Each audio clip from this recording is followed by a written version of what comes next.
Do you ever find yourself getting frustrated when people ask you the same questions again and again and again? Whether that's staff or clients or even yourself, when you can't remember what you agreed to or said last time the question came up.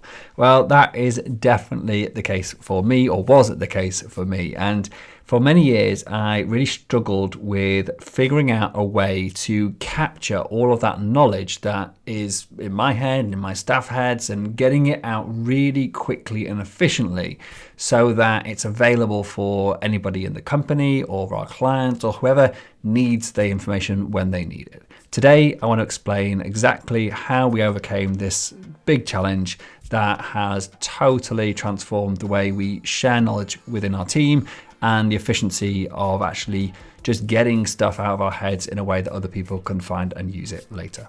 So the question is this: how do entrepreneurs like us, who don't have an endless supply of cash, how do we leverage the best apps, virtual assistants, automation tools, and systems to scale our businesses, increase our profits, and have more time to do what we love to do each day? That is the question, and this podcast will give you the answer. My name's Dr. Steve Day, and this is Systemize Your Success.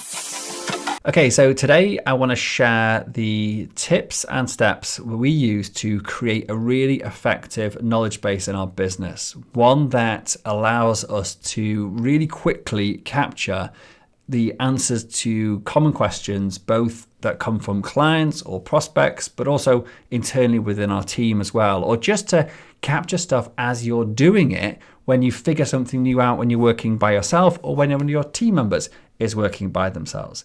But having a single place and a format and a system for actually putting it there in a highly searchable and retrievable way, so that when you come up with a question again in the future, it's the first place you look before you go and do any research yourself. That was the turning point for us. And rather than having bits of information here and there in Google Docs, on operation manuals, in videos, etc., all of which were, great if you knew exactly where to look or you knew the answer existed, but really bad for just the quick answers to quick questions, or making notes about certain aspects of an app or something when you're setting it up, or maybe you're filling out a form and you realize you need X, Y, and Z piece of information, and then you go and find those things, and then next time you fill the form out, you've got to go back and find it all again. All those annoying things were the problems that we tried to overcome by creating a simple but effective knowledge base. We also tried a few different failed attempts along the way. So our original knowledge base was really started as an FAQ, and it was part of our what's now called the Unified Inbox Management System, catchy name, I know, our easy email outsourcing system, as it used to be called. And it was really the FAQ so that my frontline staff, who are the people that go into my inbox and read my emails and decide whether we can reply directly or if a further action's needed or whatever needs to be done with that email. And so to capture all of the answers to frequently asked questions, we created an FAQ document. And we did this in Google, which was great for the first few months and maybe even the first year or so. That document, though, ended up being something like 190 pages long by the end of it. And it was totally unsearchable. There was loads of duplication in there because when people search for stuff, they couldn't find it easily. So they created a new entry, and it ended up as this ever worsening state of affairs, because the more things that went in there, the more or less consistent it became, and the harder it was to find things, and it was self-perpetuating into this big mess. So that was one of the big mistakes we made.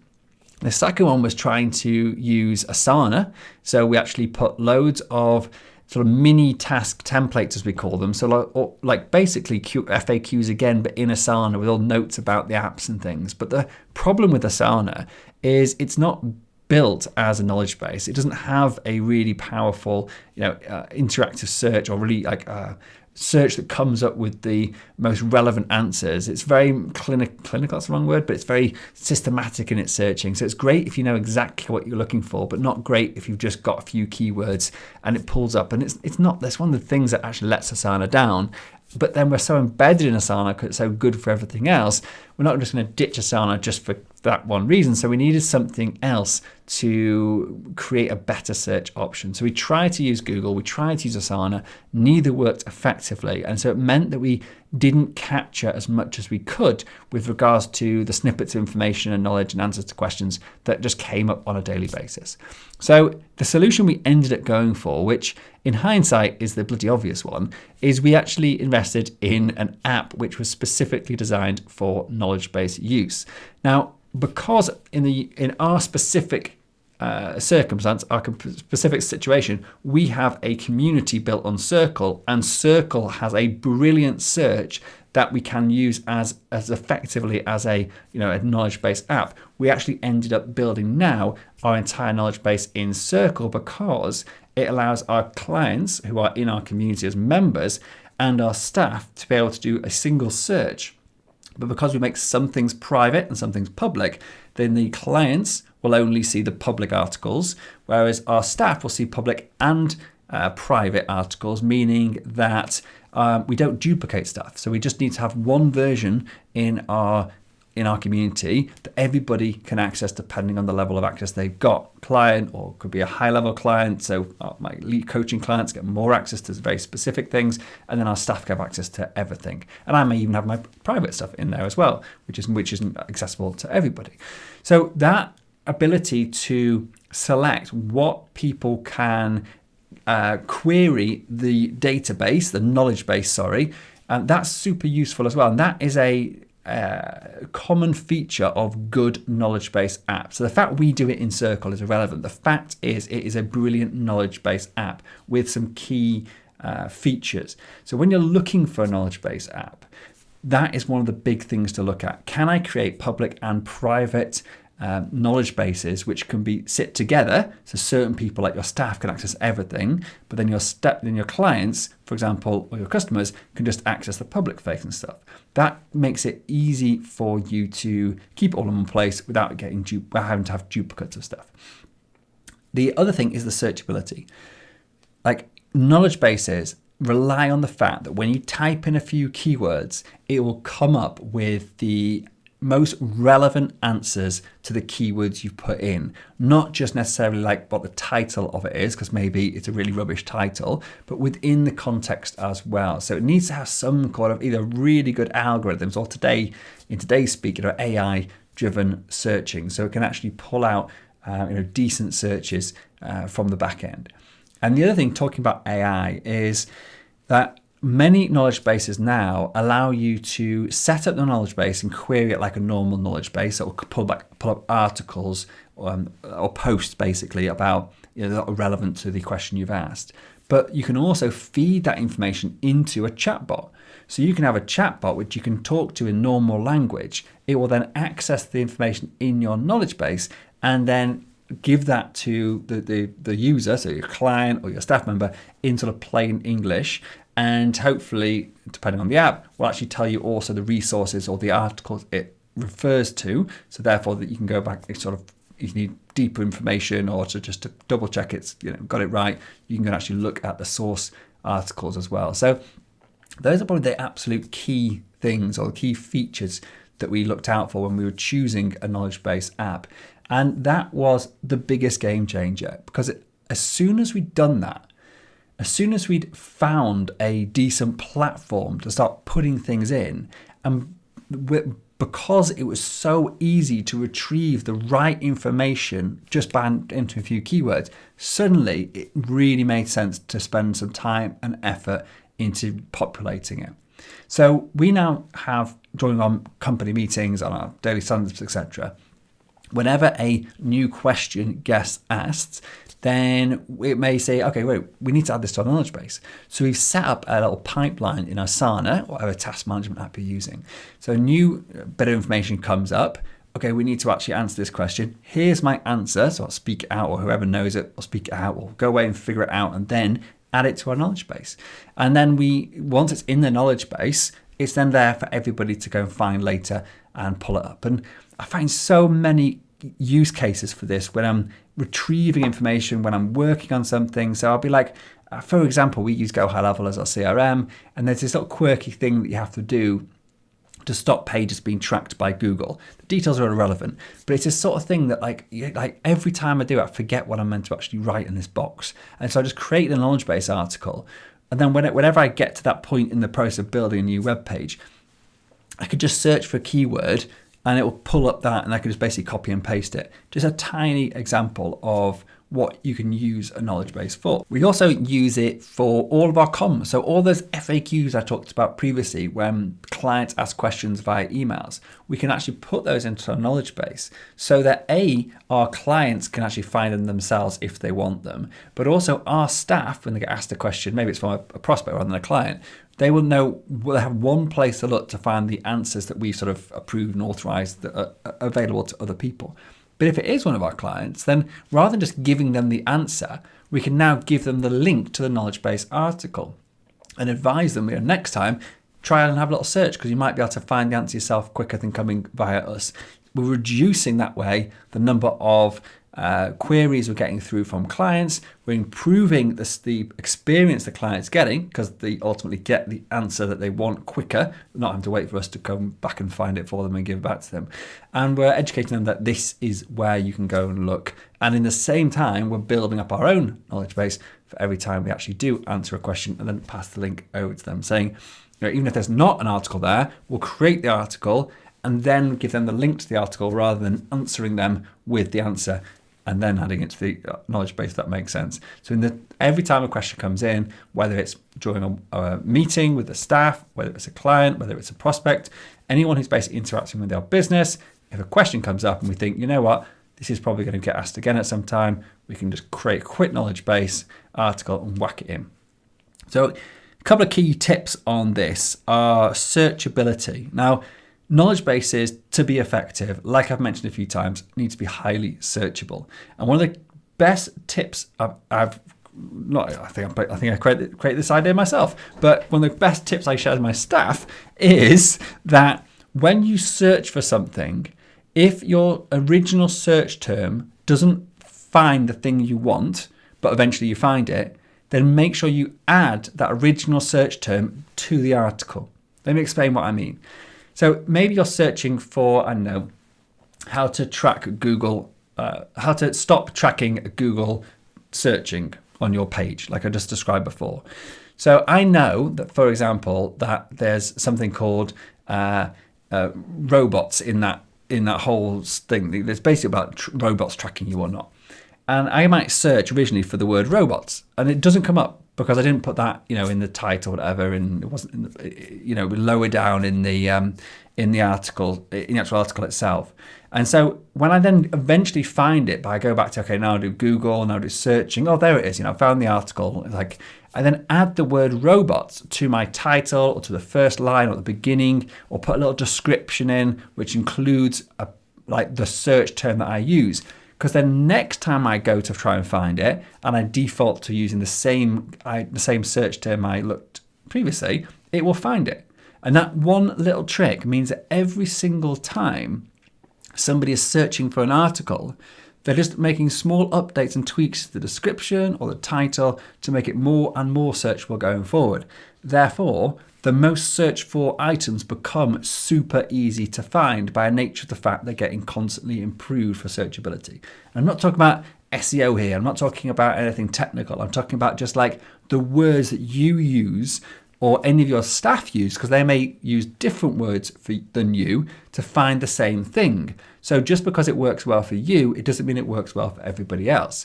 So therefore, everybody contributing by updating and adding little bits to the descriptions, etc., means that it becomes searchable for everybody. And hopefully then when new people start, they'll be searchable for them as well, because it's got more than one person's input into that searchability. That's like the number one. The second thing I think is really helpful is to categorize your article. So we have separated them out into different areas. So maybe it's IT, maybe it's like communication with clients, maybe it's our membership. And what that allows us to do is to to be easier for us to find specific things. So if there's lots of articles coming back, it's a common keyword, we can just select a certain category that we know it's in, or we think it's in, and it will narrow it down and make it far more searchable. It also means that, maybe we know something's there, we can't find it. If it's categorized, we can go into the back end and just look through all the posts and see if we can find it that way as well, which is also helpful. And also we can actually start seeing where are the most of our articles being created. We can see, okay, do we need to get some more resource into actually educating people better on the front end to stop all these questions coming in on the back end, because we can see there's a lot of information needed to be added to this particular category, and therefore we could probably do some better work to actually make our learning more proactive rather than waiting for people to ask the questions. So those are the big take-homes. So setting up some sort of pipeline to just quickly capture the question and the quick answer. We use Fathom Note Taker as well, which is great, so we can timestamp anything and people can then go back to the transcript and just get the answer directly, or snip the video directly from Fathom and put it into the knowledge base. The knowledge base app we use then transcribe that video, so then the video transcription becomes searchable as well, which is super helpful. That's another really good feature if you have a knowledge base, to have video transcripts to be searchable as part of the knowledge base search. Another tip there. So yeah, creating some sort of pipeline to allow you to quickly capture this needs to be added to our pipeline, our knowledge base. Have a standard way of adding things, so the format that you put it into, as in the description, what information is required, what the inputs is required, what's the outcome of this, or if it's do you have a video on it? Do you have a checklist? To create some standard structures for the different types of knowledge base articles that you're creating, and then ensuring that all of your team are updating the search as they search. So if it's not immediately found in the first top couple of results, make sure they tweak the search so next time they'll find it even quicker. And really that's it. And being militant about updating it. The more you put into this and you make sure you're not duplicating stuff that's in there so it doesn't get confusing, then the better it becomes, and the less you as the business owner or the knowledgeable worker will have to actually help other people in their day-to-day work, or helping your staff or your clients, helping your clients or your prospects if they have access to actually get into this externally as well. It means that you can, or they can access the public documents that you want them to access, the public FAQs you want them to access without having to go through you or one of your staff at all, which massively helps things. And it basically helps to standardize the way we're working in so many ways. When a client asks a question about their membership, there's now a quick and easy way for my staff, to know how to answer them in pretty much every membership scenario. And sometimes if we haven't created a process around a particular question, it may just be go and ask Steve. If there's not, we haven't actually, it's a very thing that happens very, very seldomly. And it happened one time and I was like, I don't really know how to deal with this. I'll just deal with it this time, and next time just ask me again. It happens rarely, but actually it's there now. So when the person finds that, they immediately know, okay, great, I'll go and ask Steve. And he also told me to update this FAQ this time round. And that again, it's not something I do very regularly, and I don't recommend you do it regularly, but it's actually quite useful for your staff to know there is no answer to this. We need to go and speak to Steve because he hasn't actually, we haven't figured it out yet. And that's also quite useful. That's probably not the biggest use of my knowledge base, but there you go. Cool. So all in all, I think that of all the things I've ever done in my business with regards to removing myself on the day-to-day, this has been definitely the biggest one in the past 3 or 4 years, and probably only trumped by the whole operation manual process in general. And just to be clear, the difference between an operation manual and a knowledge base, because I know that I was speaking to someone recently and they're asking what is the difference? When would you put something in a knowledge base? When would you put it into an operations manual? So for me, an operations manual is really for any recurring task within the business, whereas a task is going to be assigned on a daily, a weekly, a monthly, a quarterly, a yearly, or a periodic basis. Something that has a a cadence to its recurrence. Whereas a knowledge base is more for answering FAQs, for storing snippets of information about how to do something, or the best guidelines for communication, or our roles and responsibilities. So a lot of the policy type documents that we used to just have in documents in Google, we're now shifting into our knowledge base to make them highly searchable. Like our brand guidelines, for example, is now a knowledge base article rather than a document.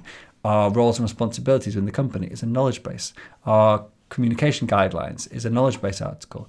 So how to send messages efficiently, how to send emails with the correct signatures, whatever it is. Like all of these things are now becoming knowledge base articles as opposed to being hidden away in Google Docs, which just get found not found at the right times or whatever. And then we're just linking these onto our operation manuals.